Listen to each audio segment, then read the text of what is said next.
Good morning, everyone. Welcome to another edition of the Con-Versation. I know y'all were expecting the con hour this morning, but like I said, we're getting rid of our Tuesday shows. So here we are, and we are with Brian Parsons, who's an author of a leadership type book, and it's called Don't Be a Prick.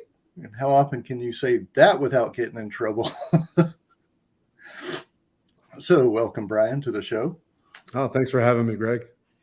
And hope you had a good weekend or week, or it's the start of the week anyway. It's been nice, yeah.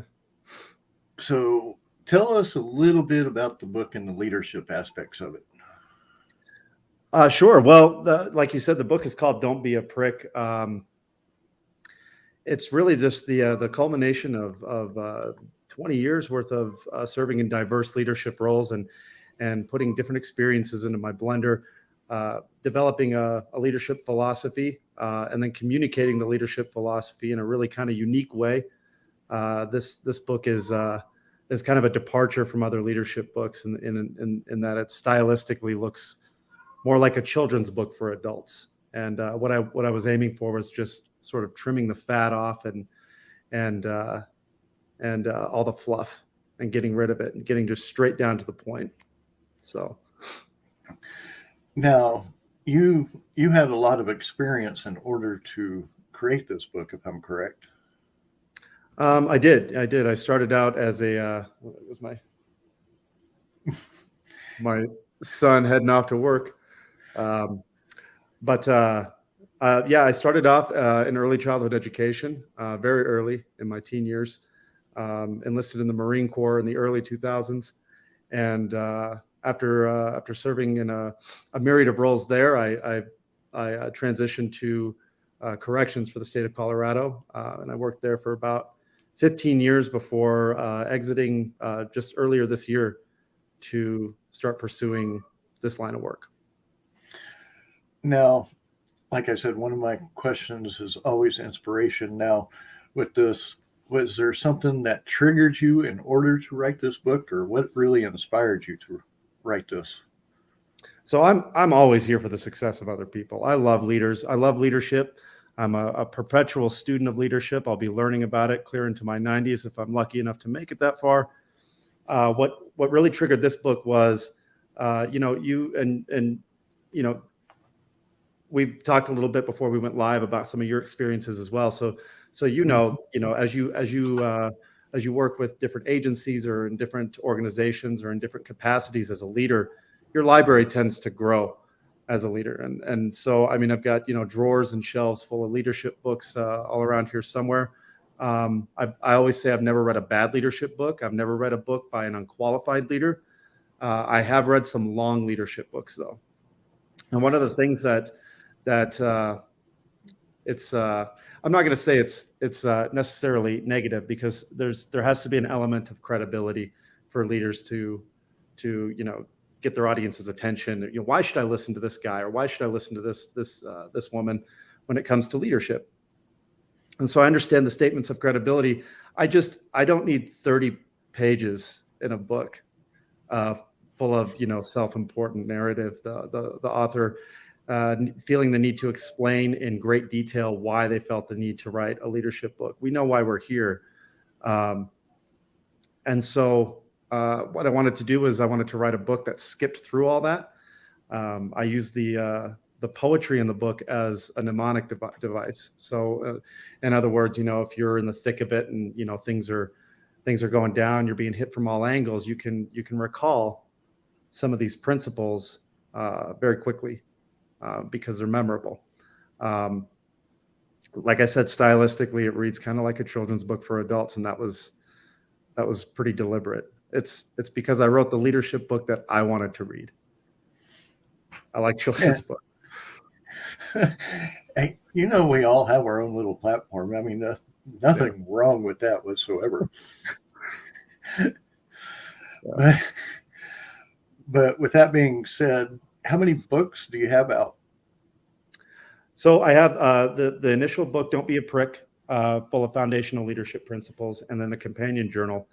And then just last month, believe it was just last month or the month prior, I published Don't Be a Little Prick, which is a book that's focused on parents and children and teachers and students to read together, that just kind of helps cultivate and develop early leadership principles during those early stages of childhood development through play activities and storytelling.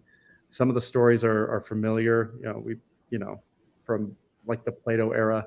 Like we've heard these 1,000 times, but really good at helping cultivate those early leadership principles.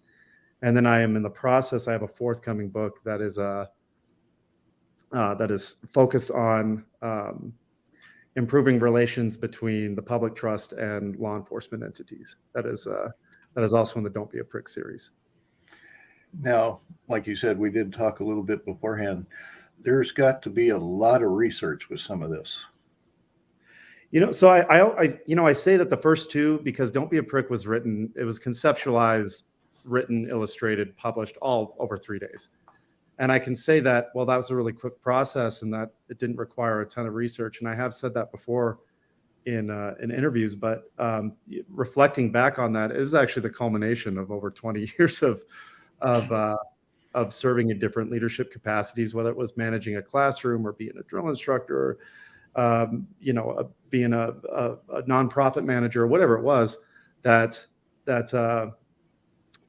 helped me prepare for writing one to at least 2 books in the first series of leadership principles. This forthcoming book is requiring quite a bit more subject matter expert research. So I have to go to the sources. I had some really great help, really great advice from some really qualified people, and so just trying to make sure that I don't say something stupid or that's going to get me, a summons or something in the future. But it's really meant to, because it's meant to cover some case law and cover communications and all this. It really is. It's going to take some additional research for sure. Well, I have to ask because I used to be a dispatcher and you were talking about law enforcement. Have you tried doing a ride along with a police officer yet? No, I haven't actually. And I have two active duty police officers from different parts of the country that right now are acting as advisory on this book. But I haven't considered a ride along. That's a good idea. I did spend 15 years in secure facilities, but that's inside those walls, and it's not necessarily the beat. And it's not necessarily the firsthand communication from the law enforcement officer to the public. So now I do know that there can be different aspects with the ride along, but yeah, I would actually consider a ride along, and then you can get the firsthand view of what the officer has to go through too. Yeah, that's a fantastic idea. See, I always come up with ideas on our shows. You're underpaid, Greg. I know, I need to pay myself more. There we go. So you do several ride-alongs and you can see the true, not just the words the cop tells you. Yeah, that's very, very true. So you do get the firsthand experience with it all. Absolutely. Yeah. And the book's half done. I mean, I still intend to devote quite a bit more research to it before I put it out. That's fantastic. Now, with the illustration part, how do you go about doing that? Do you have your own illustrator? Or are you always looking for new illustrators? Oh, it's just something that I do. So don't be a prick is kind of a play on words, and I use illustrations of bees doing things bees shouldn't ever be doing. But no, so I just the process is really sophomoric. I almost feel bad calling myself an author sometimes. So many people put so much work into this, and I'm like, I write a little poem and then I get on the tablet and I draw a little bee and then export it, and then boom, a page is done. So and they're all pretty consistent throughout the series. So you do your own artwork, basically. Mhm. Yeah. Hey, and poems is another form of writing. I mean, that is still an author. So don't Yeah. ever take that title away from you. I appreciate it. So where can people find you online if they want to look? So don'tbeaprick.com, and the B is spelled like the insect. It's spelled with 2 E's. So don'tbeaprick.com. I am on LinkedIn.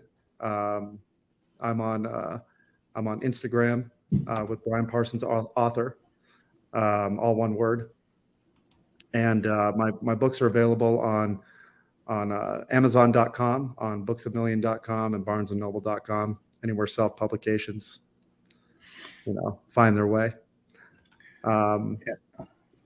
And on the website as well, don'tbeaprick.com. Now, do you ever go to any events or anything to hand your book out, or I to haven't sell yet. your book? Not hand it out, but sell your book.